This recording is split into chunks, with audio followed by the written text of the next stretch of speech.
제가 여러분에게 말씀드린 적이 있죠. 모든 예배가 다 순전하고 순결합니다. 또 그래야지 마땅합니다. 그러나 우리의 죄성으로 인해서, 또 예배 인도자들의 한계로 인해서 우리 주님이 기뻐하시는 신령과 진정이 순전한 정직한 이런 진심의 마음으로 트루, 신령과 영적으로 진정, 트루 진실, 진정한 예배를 드리는데 일정한 한계를 가집니다. 회중들의 순전성의 결여와 예배 인도자들, 찬양하고 기도하고 설교하는 인자들의 연약함으로 인해서 완전하고도 온전한 예배에는 늘 부족함이 있습니다만, 제가 생각을 해봤어요. 우리 교회 예배가 많아요. 참 우리 교회는 예배가 많은 교회예요. 그게 제 신앙이기 때문에 각종 성경 공부 이런 게 나쁜 건 아니에요. 또 한때 무슨 훈련 그러면서 교회마다 성경 공부를 하는 거 좋다고 생각을 해요. 그러나 가장 중요한 성경 공부는 예배였어요. 여러분 어릴 때 예배당에 예배 말고 특별한 거 있었어요? 분만 공부요?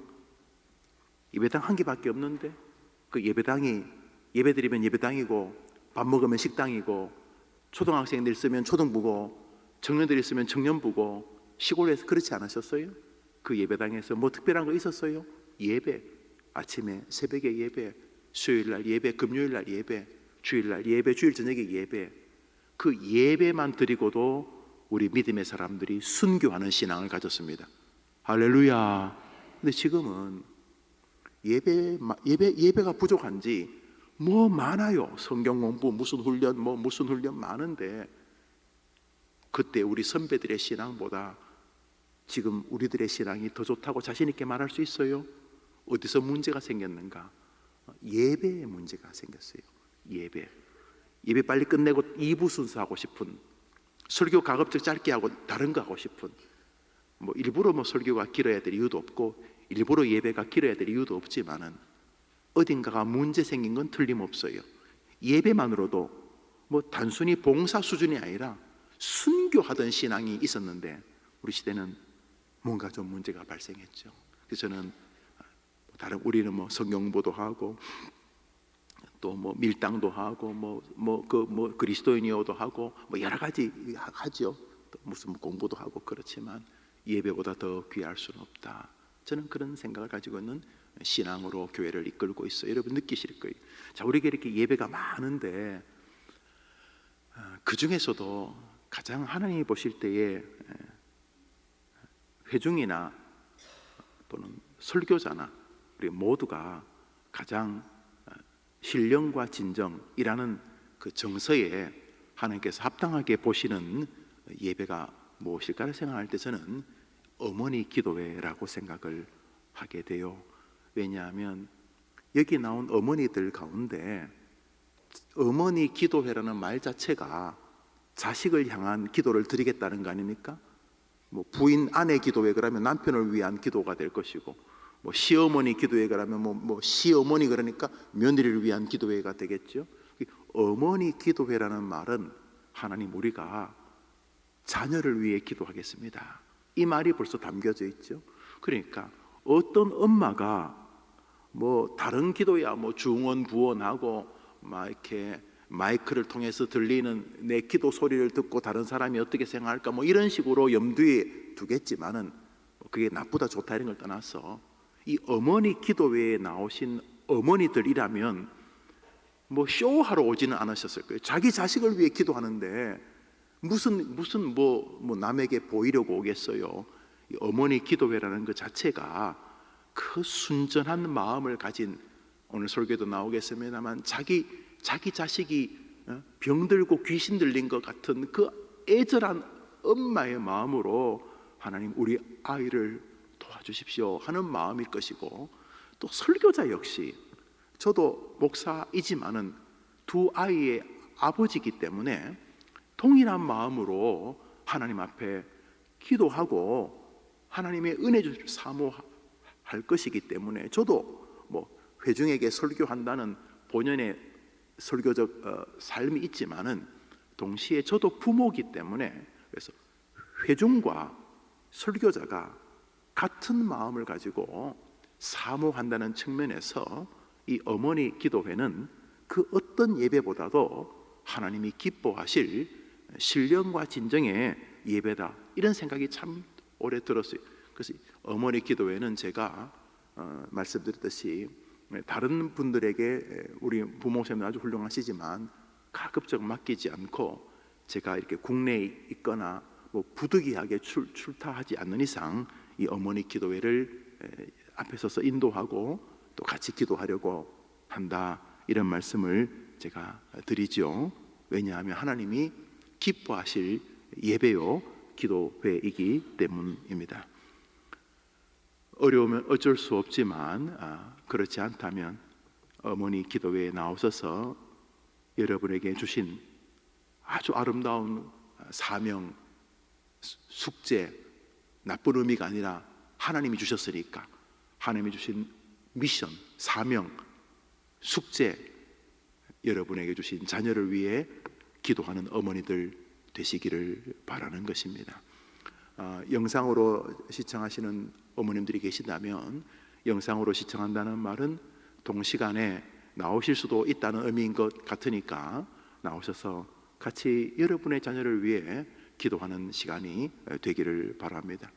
예수님 당시에 자녀가 병들고 귀신 들린 사람이 수로보니게 여인뿐이었겠습니까?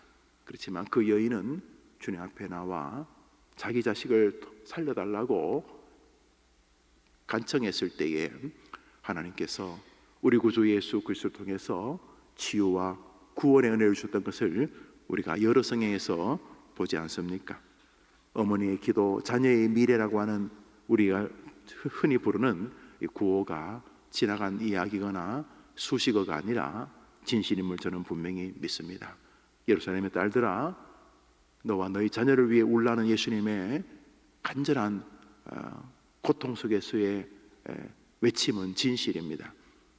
갈보리 언덕으로 자신의 지실 십자가를 지고 가시면서 뒤따라오는 흐느끼는 예루살렘의 여인들에게 너희 자녀를 위해 울라라고 말씀하신 분이 구주 예수님이라는 사실을 기억하고 더욱 기도에 힘쓰는 어머님 되기를 축복합니다.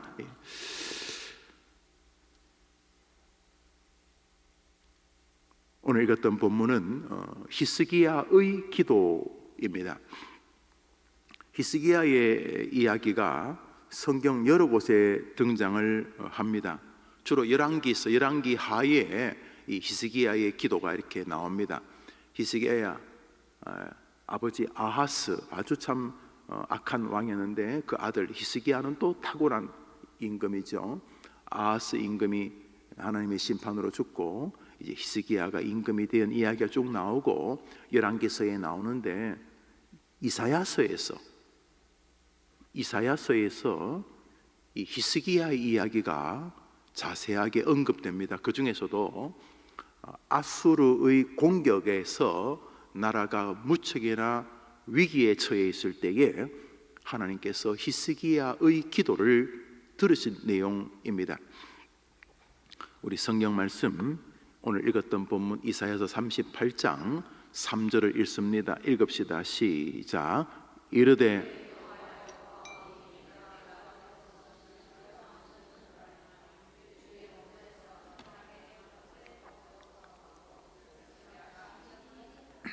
한번 따라합시다. 심히 통곡하니. 지금 이 상황이 어떤 상황이냐면 뭐 대충 넘어가겠지, 이번에도 그냥 대충 시간 지나가면 넘어가겠지, 이런 상황이 아닙니다. 여러분 생각에 살면서 아유 뭐 대충 넘어가겠지 이런 일도 있는가 하면 본능적으로 이번 시기가 우리 아이 인생이 죽고 살 문제이겠구나, 우리 가정이 죽고 살 문제이겠구나, 이렇게 본능적으로 느끼는 일이 있을 수 있지 않습니까? 그냥 아이가 뭐 가다가 그냥 손가락 하나 삐걱해서 금이 좀 갔다, 뭐 큰 고통이지만 뭐 손가락 하나 금 갔다고 죽을 것 같다고 생각하지는 않으실 겁니다. 조심 좀 하지, 기부수 좀 해야 된다, 뭐 이런 정도이죠. 근데 교통사고가 나가지고 혼수 상태고 척추뼈가 다 부러졌고 목뼈도 금이 간 것 같다, 지금 의식이 없는데 신경이 다치면 못 걸을 수 있다, 아니 죽을 수 있다. 이것은 손가락 부러진 작년에 병원 들락갈락거리던 그때하고 다릅니다.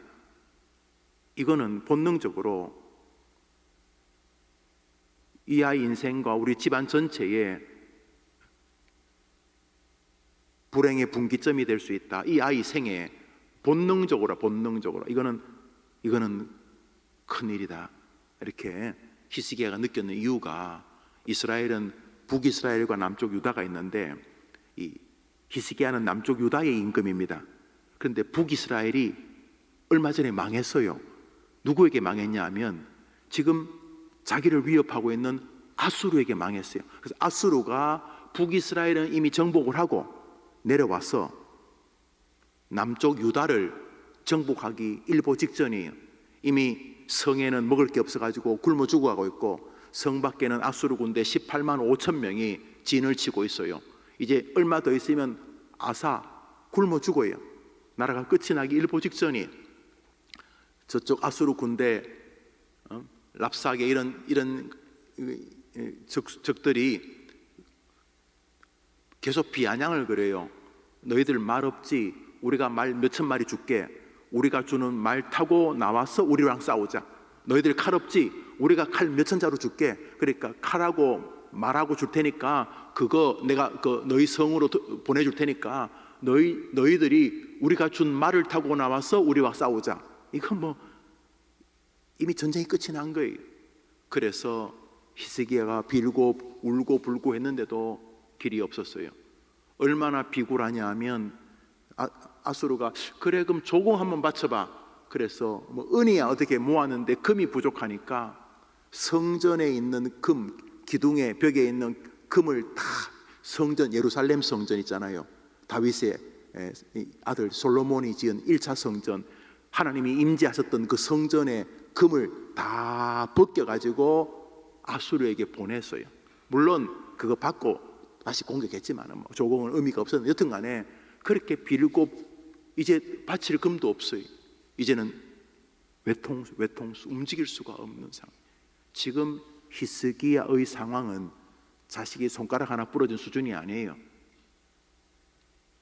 애가 사고 났다고 병원 가보니까 혼수 상태고 깨어있지 못하고 이미 척추는 다 바스라졌고, 목이 만일 심각하면 깨어나도 장애인으로 밖에는 못 삽니다.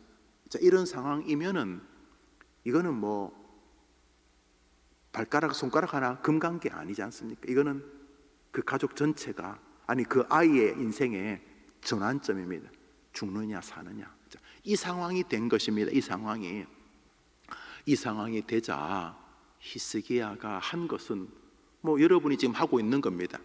기도. 여러분 이 아침에 뭐하러 나오셨습니까? 오늘 아침에 일어났더니 꿈자리가 좋던데 바나나를 주시려나? 오늘 안 가면은 바나나 몇 송이 가지 이래 오셨습니까?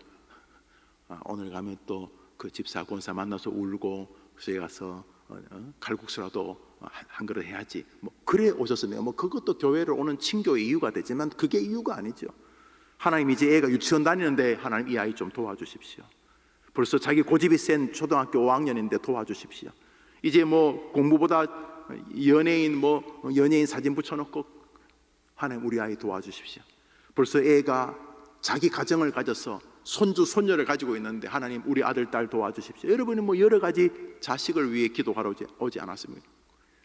지금 3000년 전에 히스기야의 기도나 여러분의 기도나 동일합니다. 왜 동일합니까? 여러분이 하는 행위가 히스기야가 했던 행위니까요. 여러분 뭐하러 오셨습니까? 기도하러 오셨지. 히스기야는 지금 뭐합니까? 기도하고 있습니다. 또 똑같습니다. 뭐가 똑같습니까? 히스기야가 기도한 대상이 여러분이 오늘 기도하려는 하나님이란 사실입니다. 동의하시죠? 그러니까 지금 히스기야도 기도했고 여러분도 지금 그거 하러 왔어요. 아닙니까? 아줌마들, 여러분 히스기야가 한 거 하러 오셨죠? 자, 여러분 누구한테 기도하러 왔습니까? 예, 히스기야가 누구에게 기도했습니까? 지금 거의 비슷합니다. 하나가 차이가 있을 수 있습니다. 우리 노란 글씨만 읽어봅시다. 시작. 통곡이 뭔지 아십니까? 통곡이 뭡니까? 악어의 눈물 우는 척? 응? 통곡이 뭡니까? 절규입니다. 이제 이것이 동일하다면 무슨 일이 벌어질 것 같습니까? 히스기야도 기도하고 여러분도 기도하고, 히스기야가 기도한 대상이 하나님이고 여러분이 기도한 대상이 하나님이고, 뭐 비슷하네. 히스기야도 너무너무 힘이 들고 여러분도 자식 때문에 힘이 들고, 뭐 여러분 때문에 힘이 들고, 먹고 사는 거 힘이 들고 여튼 간에. 그런데 분기점이 있을 수 있습니다. 분기점. 히스기야는 하나님 앞에 심히 통곡하며 여호와여 구하오니 심히 통곡하며. 이 성경을 원래 열왕기서가 역사서 아니면 역사적 의미를 가지고 있는데, 이 열왕기서에서 이 사건을 잘 기록합니다. 그런데 이사야 선지자가 그 사건을 리바이벌하면서 통곡하다고 하는 것을 열왕기하가 이렇게 기록하고 있습니다. 열왕기하 20장입니다. 시작. 여호와여 내가 진실과 전심으로 주 앞에 행하며 주께서 보시기에 행한 것을 기억하소 하고, 히스기야가, 여러분 이 두 성경이 뭐 사실 이사야나 열왕기나 한 곳에서만 써도 되는데, 오늘 성경은 두 곳에서 히스기야의 기도의 자세, 기도의 모습, 기도의 태도, 그것을 통곡하더라, 통곡하니 이렇게 기록하고 있습니다. 그러니까 통곡이라는 것은 절규하는 눈물과 간곡한 외침, 이것 아닙니까? 통곡 안에는 하나님이 안 도와주시면 안 된다는 깊은 갈망, 그 절망에 근거했기 때문에 뭐 안 도와주시면 그냥 더 사는 거죠, 이런 게 아니라 자신의 현재의 상황이 절망적이기 때문에, 돌파구가 한쪽밖에 없기 때문에, 사방팔방은 다 막혔기 때문에 하나님에게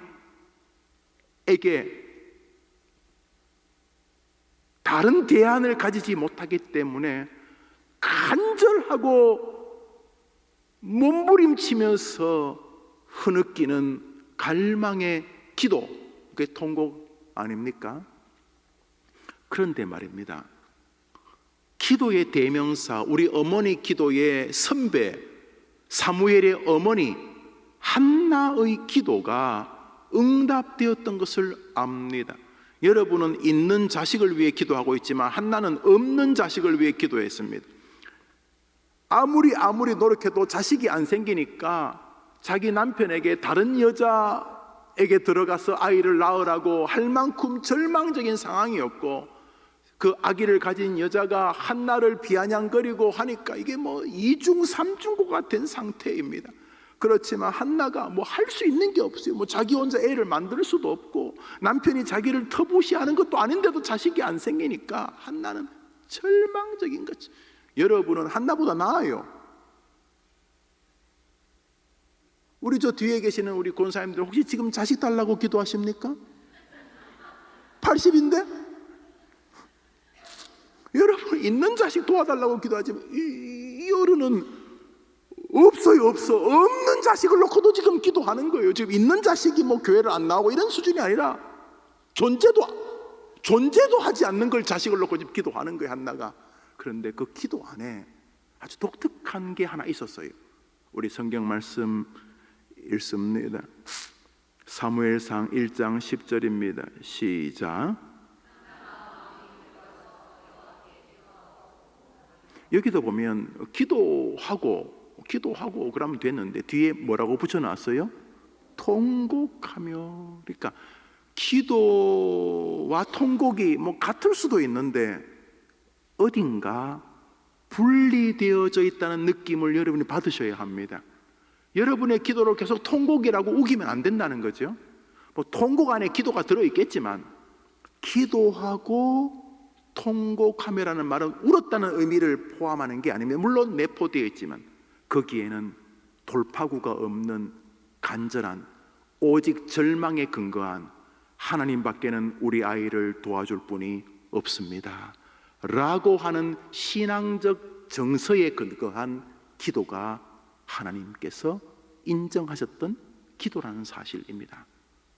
이제 성경 말씀 이사야서 38장 5절 우리가 읽었던 본문이죠. 너는 시작.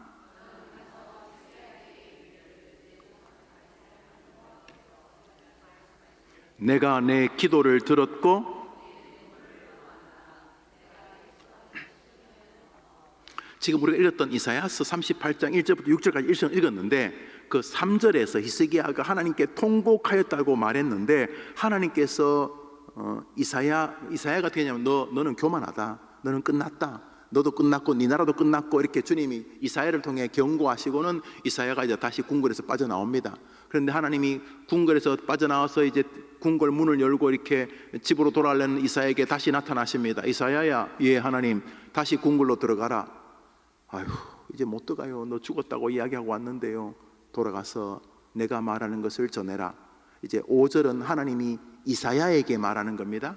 너는 가서 히스기야에게 이르기를 너의 조상 다윗의 하나님 여호와께 참 하나님 다윗 참 좋아. 야, 참 이 다윗 알잖아요. 뭐 간음하고 살인하고 뭐 하여튼 지을 죄는 다 지었는데도 하나님이 다윗을 참 너무 좋아해. 다윗 너희 조상 다윗의 하나님, 그 다윗의 하나님이라고 불리는 게 너무 좋으시는 게 다윗의 하나님 나 여호와가 이같이 말한다.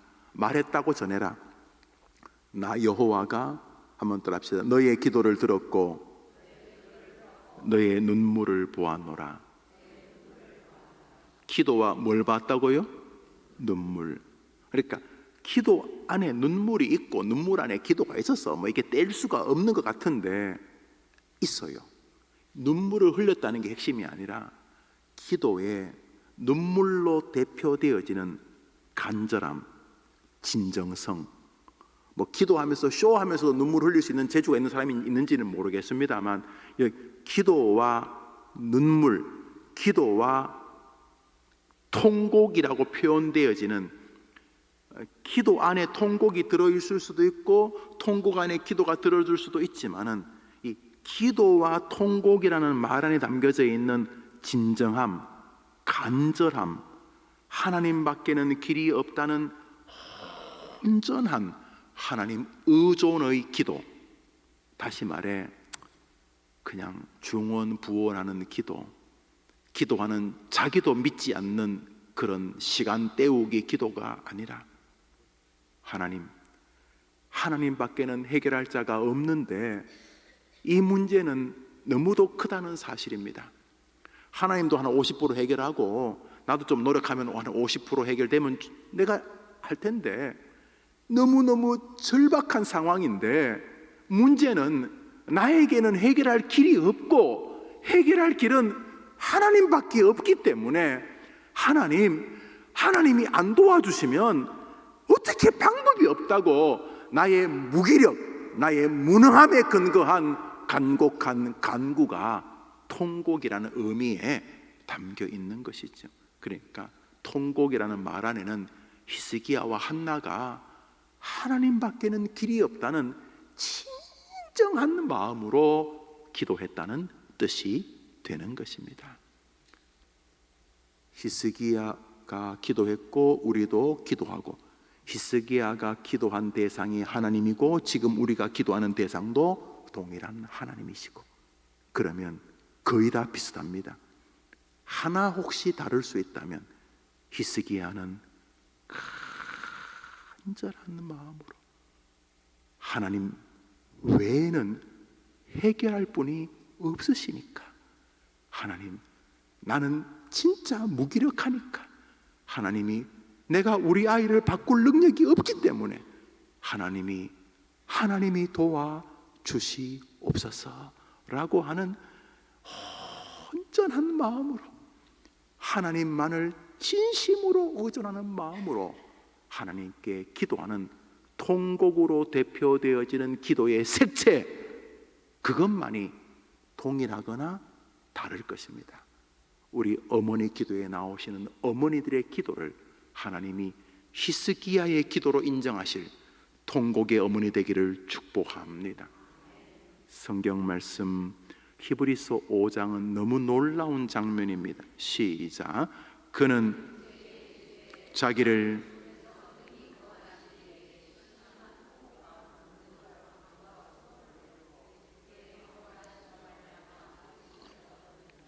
예수님 이야기입니다. 이 땅에서 기도가 굳이 필요 없는 인간을 한 명만 들라면 예수님은 하나님이면서 인간이셨기 때문에 예수님은 사실은 기도가 필요 없는 분 아니십니까? 그렇지만 그도 인간의 몸을 입으셨기 때문에 인간이 하는 일을 하셨습니다. 예수님은 늘 기도하며 사셨습니다.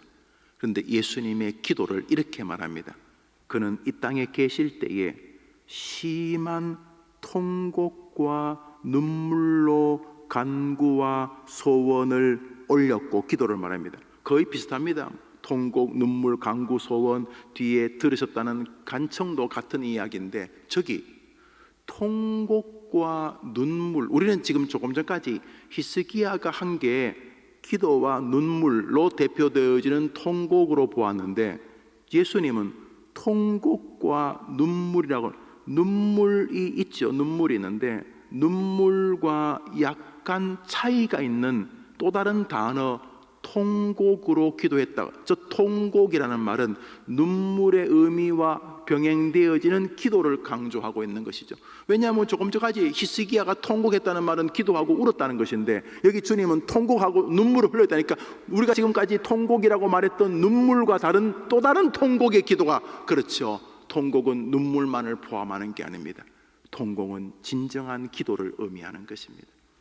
하나님께 중언부언하시면 꽝입니다.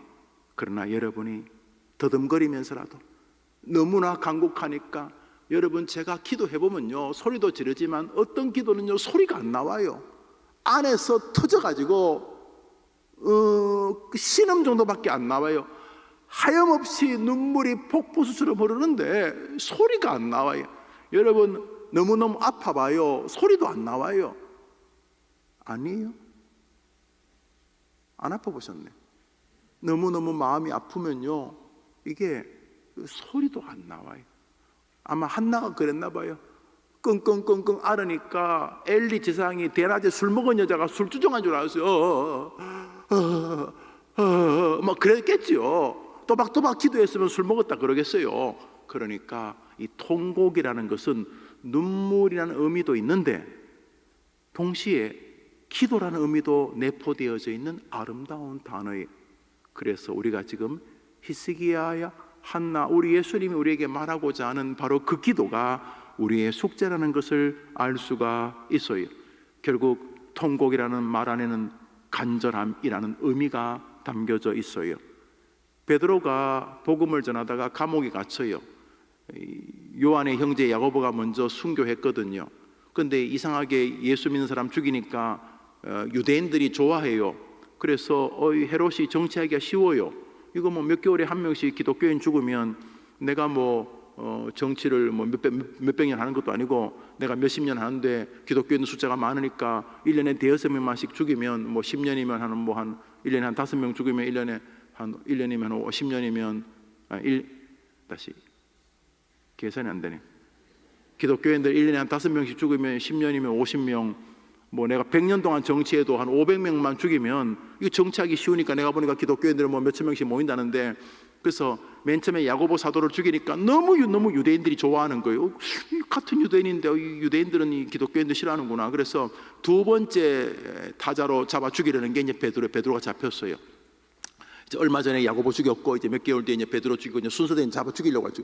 그래서 이제 사형을 앞두고 이렇게 있는데 죄수들이 베드로가 이렇게 목에 칼을 차고 착고에 매어서 이렇게 있는데 또 사방팔방에서 로마 군병들이 지키고 이렇게 있는데 밤에 하나님께서 천사를 보내어서 모든 그 사람들 잠들게 하고 착고를 다 풀으시고 천사가 베드로를 데리고 꼬불꼬불한 감옥문을 다 열고 문 밖에 나와서 이제 집으로 돌아가기 위해서 풀려나는 그 신비로운 장면이 있습니다. 그 내용 읽어봅시다. 사도행전 6장입니다. 헤롯이 시작. 헤롯이 그 전날 밤에 베드로가 두 군인 틈에서 두 사슬에 매어 누워 자는데 호련히 주의 사자가 베드로의 옆구리를 쳐 깨워 이르되 급히 일어나라 하니 쇠사슬이 그 손에서 벗어지더라. 베드로가 나와서 나갈새 쇠문에 이르니 문이 저절로 열리는지라 나와서 한 거리를 지나매. 그러니까 베드로가 얼마나 이 여름도 보통 사람이 아니에요. 지금 자기가 내일 죽을 건데 자잖아요. 여러분 막 집안에 큰일이 있는데 부인은 걱정하는데 남편은 그냥 퍼질러 자면 이뻐요 안 이뻐요? 안 이쁠 수 있어요. 근데 그 마음이 편해서 하는 거겠죠. 베드로가 지금 내일 사형을 언도를 받았는데 오늘 막 밤에 막 뭐 잘 자니까 천사가 살짝 깨운 거예요. 옆구리를 쳐가지고 일어나라. 그래서 베드로도 보통 사람이 일어났더니 자기를 지키고 있는 사람들이 자기 어깨 손대고 다 자는 거예요. 그래서 잡고도 풀리고 수갑도 풀리고 발에도 다 풀리고 해서 옥문도 저로 열리고 해서 꼬불꼬불해서 그 로마에 이렇게 군병들이 지키고 있는 감옥을 이렇게 해가지고 집으로 돌아왔다는 거예요. 그 풀려났다는 거예요. 천사가 앞에 가이드를 하면서 쫙 하고 딱 풀려나니까 천사가 하나 간다 하고 이제 갔다는 거예요. 천사가 개입해요. 천사가. 야, 여러분의 자식들을 천사가 개입해주면 얼마나 좋겠습니까? 따봉 응? 알라딘의 마술 램프의 지니 지니 뭔지 몰라요? 어떤 집에 가니까 지니야 텔레비 꺼줘 그러니까 지니가 텔레비 꺼주더라고요. 지니야 텔레비 켜줘. 집 우리 아이에게 지니 정도 이상한 뭐 그런 거인 정도가 아니라 천사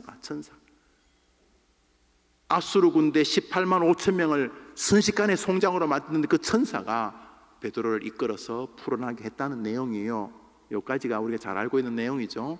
그런데 그게 있어요. 뭐 저 구절이 사도행전 6장 6절부터예요. 5절에 저 사건이 일어나기 전에 여러분 자녀가 어려움을 당해도 천사가 개입하고 하나님이 개입해서 길을 열어주시기를 축원합니다. 그러면 되는 거죠. 하나님이 개입하면 되는 거지. 그런데 6절 저 베드로의 저 기가 막힌 놀라운 일이 벌어지기 전에 5절입니다. 사도행전 6장 5절 저 구절 앞에 5절 시작.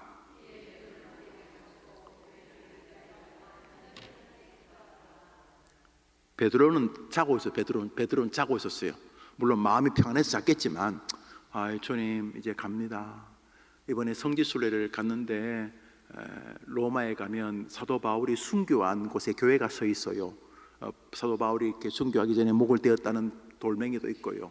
둥글둥글한 돌멩이도 있고 그리고 그 교회인데 교회 그 중안에 이렇게 펜스를 쳐가지고 로마 시대에 2000년 전에 길이 그대로 있어요. 나머지는 이제 현대 길로 만들었고 고한 뭐 7m, 10m인가 이렇게 돌멩이 지금도 가면 로마에 아직도 2000년 전에 길이 그대로 있어요. 그 위로 뭐 택시도 뭐 버스도 아니고 하니까 참 대단한 로마인데 그 바울이 걸었던 길이 이렇게 있어요. 근데 그 가이드 하시는 집사님이 뭐 로마 사람이죠. 로마 사람하고 결혼해가지고 로마 사람인데 그 가이드 하시는 분이 자기 딸을 데리고 이제 평소에 가이드 하러 온 게 아니라 그냥 딸하고 이렇게 여행을 하려고 초등학교 몇 학 2학년인가 3학년 아이를 데리고 이렇게 갔대요. 그 사도 바울이 순교한 목이 잘려진 로마의 그 교회를 가는데 그 교회 들어가는 입구에 바울이 걸었던 길이 이렇게 있어요. 물론 펜스를 쳐가지고 밟지는 못하게 했는데 저는 이렇게 발바닥을 잘 내밀어 봤어요. 그냥 고맙고 부끄럽고 그래서 그 돌멩이로 이렇게 만든 길이 있어요. 정말 지금도 2000년 전에 그 로마 길이 있어요. 요만한 돌멩이로 이렇게 만들어 가지고 하여튼 뭐 보도블럭처럼 만든 참 로마 대단한 나라인데 바울이 그 길을 걸어서 목이 자리로 간 거예요. 내가 그게 참 이번 성지순례 때 가장 인상적인 것은 보지도 못한 그 가이드의 초등학교 아이였어요. 그 내가 그랬어요. 가이드 한국 오면 내가 재워주고 먹여주겠다고 데려오라 그랬어요. 너 말고 너 애를 그 아이가 엄마가 야 이름이 뭐 순이라면 순이야. 사도 바울은 어떤 심정이었을 것 같아? 이렇게 물었대요. 엄마가 지금 요 길 걸어서 그 길에서 한 7, 8m 가면 교회당이 있고 이제 사도 자기가 목 베인 자리 거기 있거든요. 근데 그 초등학교 2학년인가 3학년 아이가 가만히 그랬더래요. 참 행복하셨을 것 같아요. 와, 그게 가슴이 쫙 밀려오더라고요. 얘야, 사도 바울 선생님의 이 길을 걸을 때 심정이 어떠셨을 것 같아요? 참 행복하셨을 것 같아요. 이제 10분 뒤에 목 잘리는데 참 행복하실 것 같아요. 와, 그게 막 뭉클한 자기 자식을 자랑하는 그런 스타일이 아니었어요. 대화 중에 여자분이셨는데 뭉클했어요. 그러니까 사도 바울의 거기서 순교하셨는데, 베드로가 이제 내일이면 순교할 사람, 내일 베드로도 기도했겠지. 주님, 이제 곧 뵙겠습니다. 사도 야고보께서 먼저 돌아가셨는데 아마 내일 제가 이제 주님 뵙는 것 같습니다. 주님, 이제 내일 뵙겠습니다. 그러고 이제 자고 있는 거예요. 그런데 베드로 말고, 죽을 베드로 말고 베드로가 목회했던 교회의 성도들이, 베드로는 옥에 갇혀서 자고 있고 교회는 그를 위하여 하나님께 기도했는데 어떻게 기도했다고요? 간절히. 저게 통곡입니다. 간절히. 여러분이 간절히 기도하는 것으로 승부하시게 되기를 바랍니다. 이미 결정났어요. 기도하면 응답하시겠다고 했고, 그 말을 하신 분이 예수님이고, 그 예수님의 말을 인정하신 분이 하나님이고, 그 히스기야도 그거 했고 우리도 그거 하러 왔어요. 이제 하나가 있어요. 히스기야의 기도 색채가 내 기도 색채가 맞는지, 한나의 기도 색깔이 내 기도가 맞는지. 마지막 성경을 읽습니다. 마가복음 7장입니다. 읽읍시다. 시작. 더러운 귀신 들린 어른 딸을 둔 한 여자가 예수의 소문을 듣고 곧 와서 그 발 아래 엎드리니, 그 여자는 헬라인이요 수로보니게 족속이라. 자기 딸에게서 귀신 쫓아내 주시기를 간구하거늘 예수께서 이르시되 자녀로 먼저 배불 먹게 할지니 자녀의 떡을 취하여 개들에게 던지니 마땅치 아니하니라. 여자가 대답하려되 주여 올소이다마는 상아래 개들도 아이들이 먹던 부스러기를 먹나이다. 예수께서 이르시되 이 말을 하였으니 돌아가라. 귀신이 내 딸에게서 나갔느니라 하시매, 여자가 집에 들어가 본즉 아기가 침상에 누웠고 귀신이, 할렐루야. 여러분, 이 복음서가 이 사건을 아주 여러 각도로 기록합니다. 왜냐하면 제 아들에게 이 사건이 너무 강렬했던 것 같습니다. 수로보니게 여인은 유대인이 아닙니다.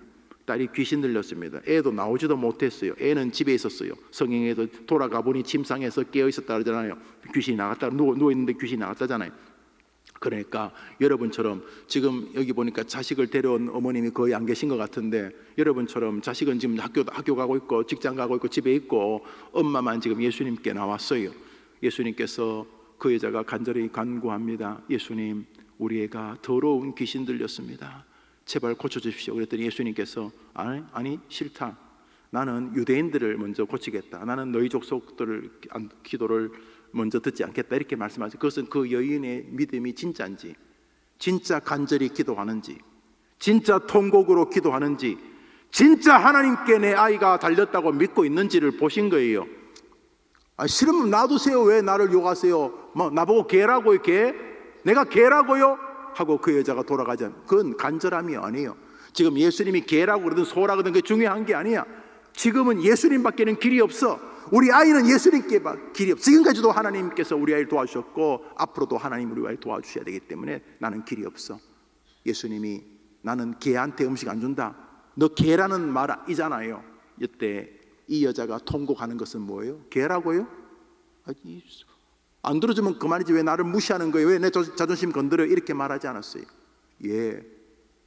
예수님, 개도 애들이 먹다가 이렇게 뼈다귀 있으면 퇴 뱉고, 뭐 비계 있으면 퇴 뱉고, 뭐 이렇게 하다가 떨어져서 흙에 떨어지는 그런 뭐 삼겹살, 무슨 뭐 김치 쪼가리 있지 않습니까? 좋은 것은 그 유대인들 주시고, 주님 은혜의 부스러기, 그저 음식물 쓰레기에 들어가는 그런 주님의 은혜의 부스러기도 괜찮습니다. 부스러기, 주님 은혜, 그 주님이 손이 닿아 있는 그 찌꺼기도 괜찮으니까 그것만이라도 우리 아이에게 주십시오.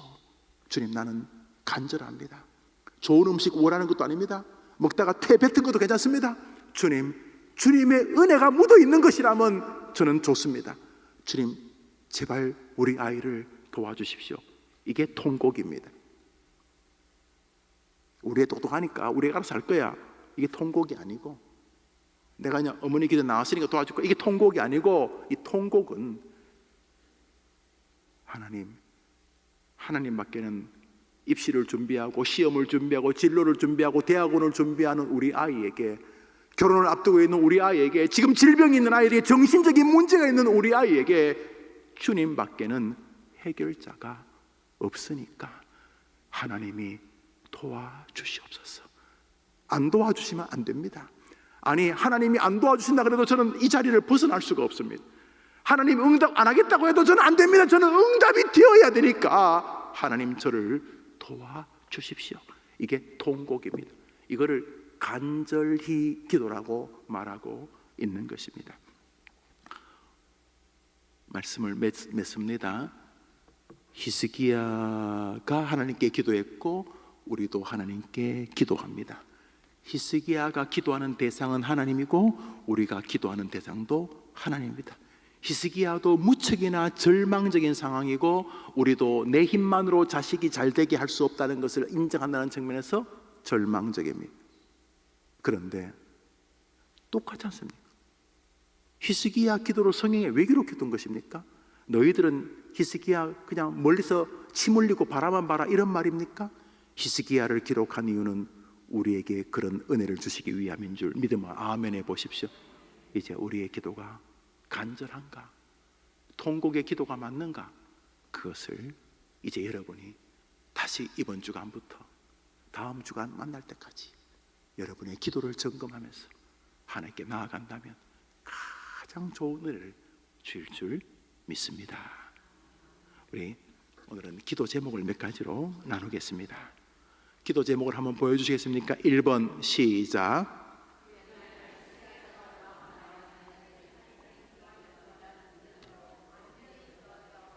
우리 저 제목으로 먼저 이제 한번 기도하려고 합니다. 저 제목으로 여러분 한번 잘 마음으로 읽어보세요. 마음으로. 그 옛날 히스기야처럼 나와 나의 자녀들이 하나님께 기도하면 된다는 믿음으로 간절히 기도하게 하옵소서. 하나님, 제가 엄마인 이상 내가 죽는 날까지 이 사명을 포기하지 않겠습니다. 엄마란 말이 뭡니까? 다 포기해도 끝까지 그 아이를 포기하지 않는 사람, 이 말이 엄마 아닙니까? 모든 사람이 손가락질을 그 자식에게 삿대질하며 들이대어도 끝까지 그 아이를 포기하지 않는 사람, 그게 엄마 아닙니까? 이 시간 히스기야가 백척간도 나라의 멸망 앞에 서 있습니다. 이제 끝났습니다. 성 밖에서는 자기를 비아냥거리는 아수르의 적들의 외침이 들립니다. 백성들은 겁에 질려 꼼짝달싹 못하고 있습니다. 나라의 대표인 히스기야 자신도 아무런 능력이 없습니다. 그래서 히스기야는 성전에 올라가 하나님 앞에 통곡하기 시작했습니다. 금벗긴 일도 멈췄습니다. 사람들에게 뭘 해보자는 말도 멈췄습니다. 히스기야는 오직 하나님만을 상대합니다.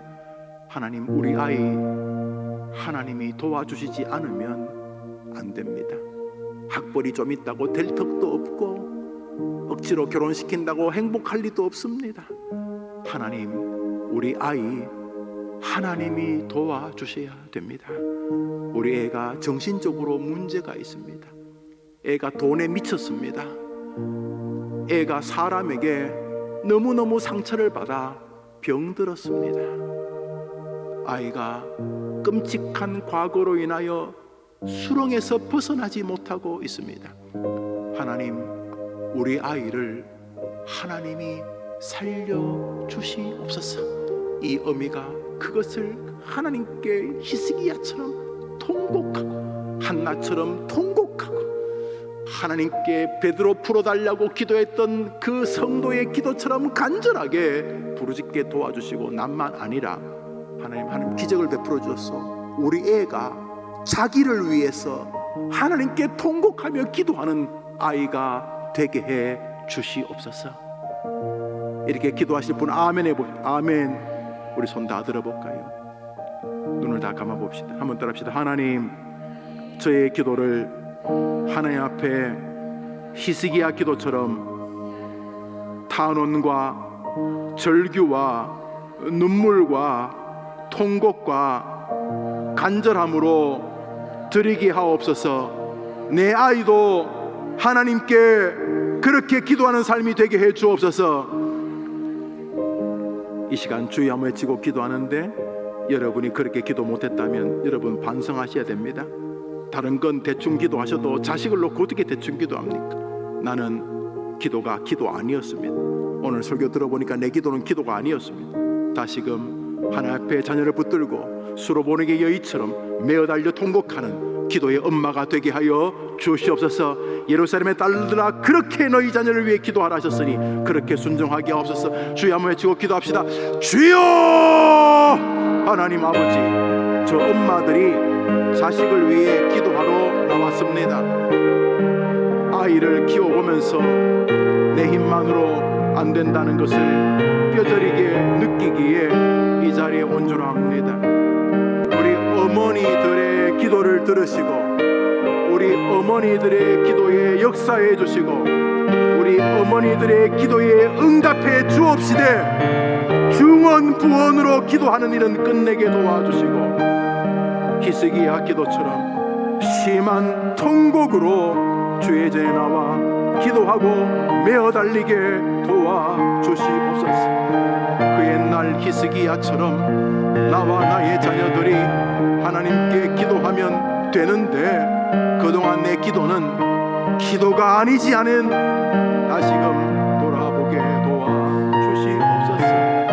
오 주여, 심히 히스기야가 통곡하더라. 이사야야, 히스기야에게 전하거라. 내가 너의 기도와 너의 눈물을 보았노라. 너의 기도와 너의 눈물을 보았노라. 한나가 여호와께 마음이 괴로워서 기도하고 통곡하며 메어 달렸던 것처럼 사랑하는 우리 예림의 성도들이 통곡하며 눈물로 메어 달리게 도와주시옵소서. 하나님이 도와주시옵소서.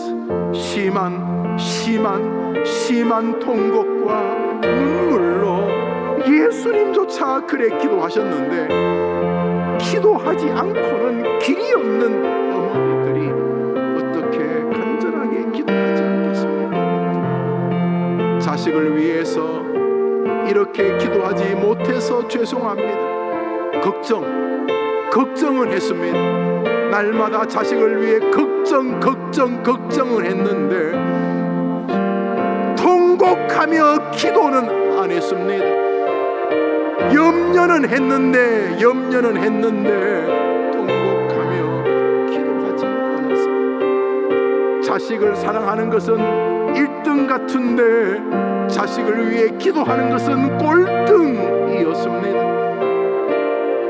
수로 보내게 여인이 하나님의 아들 그리스도에게 나와서 기도했던 것처럼 우리 어머니들이 기도하는 어머니 되게 하시고 특별히 우리의 자녀들이 그 어머니의 기도를 따라서 자신이 인생을 살아갈 때 기쁠 때나 어려울 때나 하나님께 나아가 통곡하고 기도하는, 그래서 하나님으로 인하여 문제를 해결받는 기도하는 아들들이 되게 해 주시옵소서. 어머니 기도에 참석해서 하나님께 간구하는 저 귀한 여종들의 기도를 히스기야의 기도로 받아주시고 한나의 기도로 받아주시옵소서.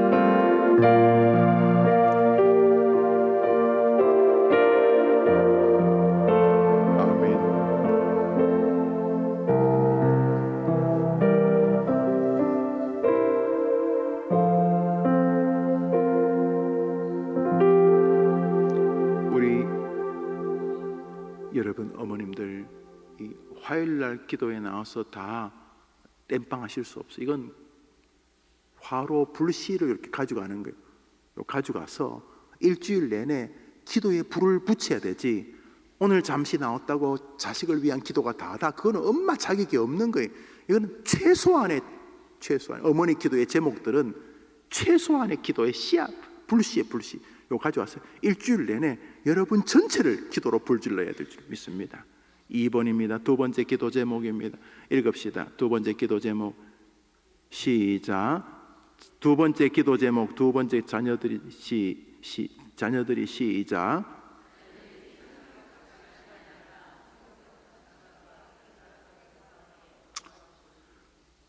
성경적 가치관이 뭐냐면, 따라합시다. 하나님께는 길이 있다. 하나님이 기뻐하시면 된다. 하나님이 다 지켜보고 계신다. 이게 하나님적 기독교적 세계관입니다. 세상적 세계관은 내 힘으로 해야 된다. 이게 세상적 세계관. 내 힘으로 해야 되고, 사람들을 구슬내야 되고, 권모술수 써야 되고, 내 어떤 기술을 향상시켜야 되고, 내 백그라운드를 발전시켜야 되고. 됩니까? 그 좋은 대학 나와가지고 국회의원하다 감옥 가고 그렇게 부러워하는 대통령하고 어제 뛰어내려 죽고 막 그러지 않습니까? 몰라요, 여러분. 우리는 우리의 세계가 있습니다. 하나님, 우리 애가 하나님은 보고 계시고 하나님께 잘 보이면 되고 하나님이 역사하시면 역사의 주인공이 될 수 있다. 이 기독교적 가치관을 가지고 살아가게 도와주시옵소서. 어릴 때부터, 비록 유치원생도 괜찮아요. 엄마 하나님 도와주시면 돼. 애가 이렇게 말하면 잘 키운 거예요. 고등학생이 엄마 기도하잖아요. 기다려봐요. 전화해보기 있어요. 내가 우리 학교에서 최고 달리기 잘하고, 최고 노래 잘하고, 최고 미술 잘 그리고, 최고 영어 잘하고, 최고 수학 잘하고, 최고 과학 잘하고, 최고로 인간 인격이 좋고, 그렇지는 못해도 하나님 도와주시면 쓰임 받을 줄 믿잖아요. 엄마 힘내세요. 이렇게 말하는 고등학생 되었다면 잘 키운 거예요. 그 기도 제목을 그대로 가지고 3번 읽습니다. 3번 시작. 자녀가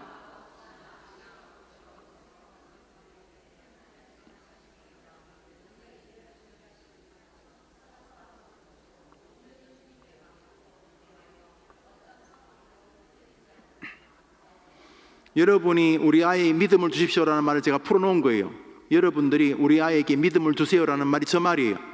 여러분 기도하죠. 우리 하나님, 우리 애가 믿음만 있으면 되는데, 지금 여러분이 자식들에게 믿음 달라는 말이 저 기도예요. 저거 제가 풀어놓은 거예요.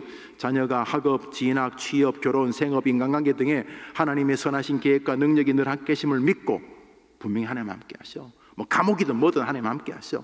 사소한 것에서부터 온전히 주님께 맡기고 기대하며 하나님이 역사하실 것을 기대하며 어떤 상황에도 휘둘리지 않는 감사와 평강을 누리게 하옵소서. 이 말은 우리 아이에게 믿음을 주옵소서, 이런 뜻이에요. 하나님, 우리 아이가 2번, 3번 같은 기도 제목이죠. 세상은 세상의 가치관이 있고 우리는 하나님의 가치관이 있는데, 우리 아이가 하나님을 의존하고 믿음의 자녀가 되게 하여 주시옵소서. 이 시간 여러분의 자녀의 믿음을 위해 기도합니다. 믿음 별로 안 중요해. 믿음 안 중요하다고요? 결혼 시켰는데 이혼한다고 싸우고 난리 부리고 그럽니다. 믿음 별로 안 중요해요. 믿음이 없으면요, 인간관계 못 이깁니다. 직장 가면 여러분의 그 아이의 상사나 동료나 후배가 그 아이를 천사처럼 대할 것 같습니까? 믿음이 없으면 못 이깁니다. 믿음이 없으면 조그만 잘못을 침소 붕대에서 공격하거나 하지도 않은 일을 뒤집어쓰고 공격하는 이런 일들이 여러분 아들, 딸들에게 벌어집니다.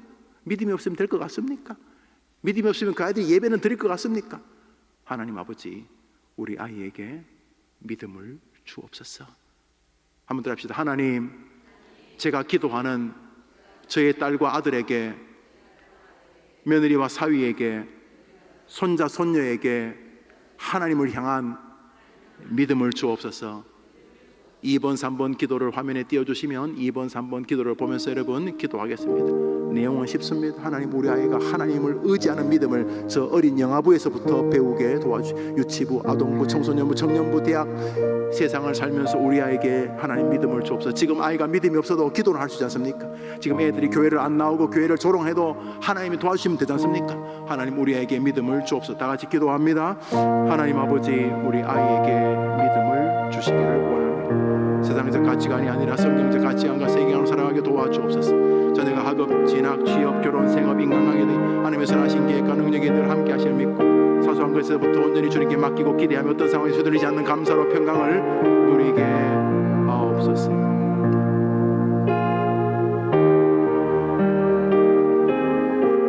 하나님, 어머니들의 아이들이 믿음의 사람이 된다면 대한민국이 달라지지 않겠습니까? 12명의 제자 가지고 세상을 바꾸셨는데 여기 나온 저 많은 어머니들의 기도를 들으시고 저 아이들에게 믿음을 주신다면 가문이, 사정이, 세상이 변하지 않겠습니까? 하나님 아버지, 우리 자녀들에게 성경적 가치관, 세계관을 주시기를 원합니다. 학업, 진학, 취업, 결혼, 생업, 인간관계 등의 복을 주시기를 원합니다. 사소한 것에부터 온전히 주님께 맡기고 기대 어떤 상에도 흔들리지 않는 감사와 평강을 누리게 도와주시기를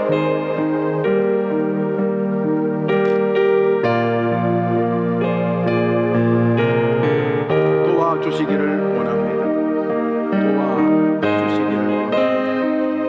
도와주시기를 원합니다. 우리 아이들에게 믿음을 주십시오. 이 어미보다 더 탁월한, 이 아비보다 더 탁월한 믿음의 사람이 되게 해주시고 모든 문제를 믿음에 서서 도리어 부모를 위로하고 격려하고 엄마 아빠 기다려보세요. 하나님 보고 계시니까 역사하세요. 조금만 힘내세요. 도리어 부모를 격려하고 위로하는 믿음의 자녀가 되게 하여 주시옵소서. 우리 어머니들의 기도를 들어주옵소서.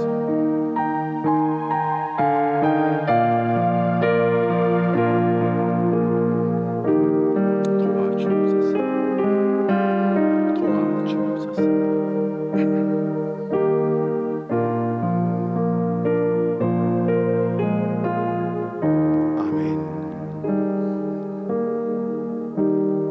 4번, 5번, 6번은 가족을 위한 기도입니다. 4번 읽습니다. 시작.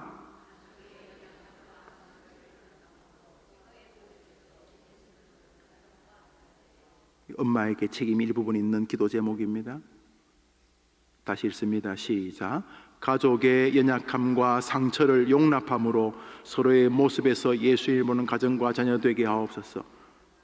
너무 많은 가정이 아이를 망쳤습니다. 아이의 마음이 완전히 얽혀버렸습니다. 부모의 태도, 어그러진 욕망, 사랑의 이름으로 감추어진 언어의 폭력들. 하나님, 그렇지만 도와주시옵소서. 5번입니다. 5번. 5 시작. 5번 시작. 치유하여 주옵시오. 잘 기르고 싶었지만 좀 정리가 안 된 부모들 있잖아요. 나도 정리가 안 돼가지고 어릴 때 막 모진 말, 개, 돼지한테도 하지 않는 말, 말 안 해도 이미 마음에 있는 게 아이에게 전달될 수도 있고, 도저히 자녀에게 부모라고 말할 수 없는 추태를 부리는 행위들, 이런 거 있잖아요. 이거 이제 여러분을 위한 기도예요. 그런데 그건 지나간 거예요? 지나간 거 아니에요. 그 아이 마음을 망칠 수 있어요. 그러니까 기도할 기도. 하나님, 부모의 잘못됨으로 인하여 고통받고 상처받은 거 있다면 우리 애들에게 하나님이 치유하여 주옵시고, 하나님은 하실 수 있다고 믿으면 아멘 해보세요. 나아가 치유 정도가 아니라 뒤집기, 고통당하는 가문과 아이들을 살려내는 아이가 되게 해 주시옵소서. 그 상처에 자욱하게 눌러서 평생 부모나 원망하고 아버지나 원망하고 엄마나 원망하는 그런 쓴뿌리에 사로잡힌 애가 아니라 하나님이 치유하여 주셔서 도리어 부모를 위로하는 믿음의 아이가 되게 하여 주옵소서. 6번입니다. 6 시작. 지나간 건 지나간 거고 오늘부터 다시 소망한다 하다 보면 그걸 많이 느껴요. 자기의 지나간 삶을 보면서 너무 부끄럽고. 그래서 시작하면 돼요. 지금부터 시작하면 하나님께서 처음에는 반신반의하겠지만 자녀들이 우리 엄마에게 무슨 일이 벌어졌다는 걸 느끼게 될 거예요. 하나님이 개입하시는구나. 하나님, 우리 아이에게 믿음의 아름다운 유산을 계승하는 어미가 되게 하여 주옵소서. 가정이 되게 해 주옵소서. 우리 아이가 그런 은혜를 입게 하여 주시옵소서. 이 시간 가정의 상처나 아픔이나 혹여나 잘못된 가족의 내력이나 여건들이나 부모의 부실함이나 혹은 가정의 부실함으로 인해서 아이가 받은 상처가 있다면 주님이 치유하여 주시고 뒤집기가 시작되게 도와주시고 이 아이가 하나님께 쓰임받는 믿음의 자녀가 되도록 이후로부터 믿음을 올바르게 지키는 부모가 되게 하시고 엄마가 되게 하시고 이 아이와 이 아이 가정이 되게 하여 주옵소서. 우리 가정과 이 아이 가정을 축복해 주옵소서. 다 같이 기도합니다. 다 같이 기도합시다. 하나님 아버지, 이 시간 부모의 잘못된 양육으로 고통받고 상처받은 자녀들이 있다면 치유하여 주옵시고 하나님 나라를 이어갈 믿음의 세대로 자라가게 하여 주시기를 원합니다. 자녀에게 믿음의 유산을 계승하는 부모 되게 하옵소서. 하나님 아시지요? 치료해 주십시오. 고쳐 주십시오. 용서해 주십시오. 불쌍히 여겨 주십시오.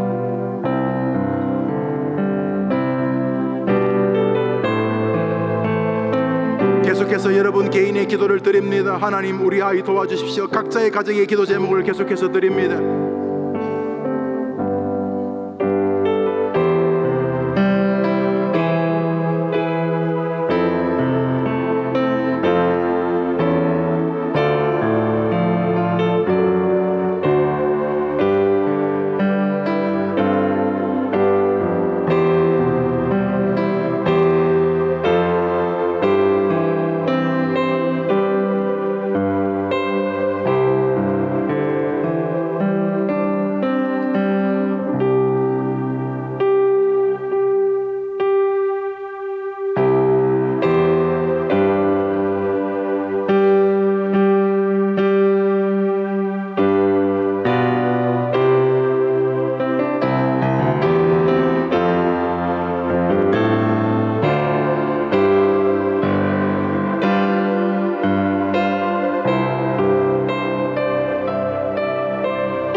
아버지, 저 화면에 있는 우리 아이들